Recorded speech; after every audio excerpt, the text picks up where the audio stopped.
In today's video, I'm going to teach you how to save an email as PDF in Outlook. We'll walk through the exact steps on the desktop app so you can quickly turn any message into a shareable, searchable PDF file. Start by opening Outlook from your desktop or Start menu.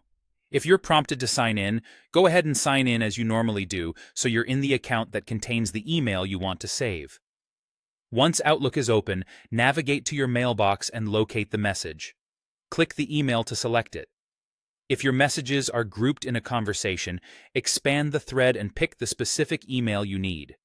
For the cleanest output, you can double-click the message to open it in its own window before proceeding, especially if the reading pane is cramped or hiding long content.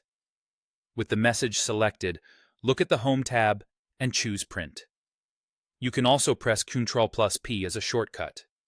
This opens the print settings for the email.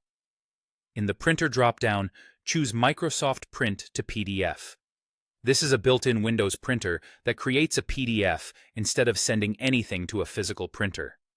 If your list of printers is long, take a moment to scroll until you find it. If you don't see it, you may be on a system where this feature is disabled or using a different platform.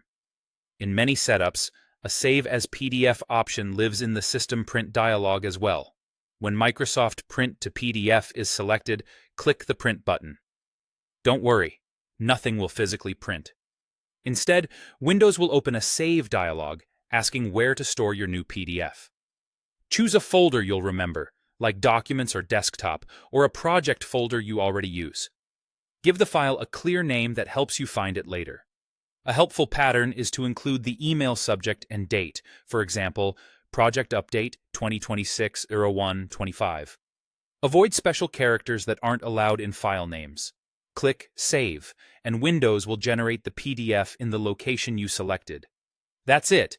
Your email is now preserved as a PDF you can archive, attach, or share. The PDF captures the message content and headers as shown on screen. If you need to adjust layout details such as orientation or margins, you can tweak those in the print settings before you click Print. And keep in mind, standard PDF printing won't embed attachments. If you need attachments saved, download them separately and store them alongside your PDF. You've just learned the fastest, most reliable way to save an email as a PDF in Outlook. Follow these steps anytime you need a clean, portable copy of a message for records, reports, or sharing.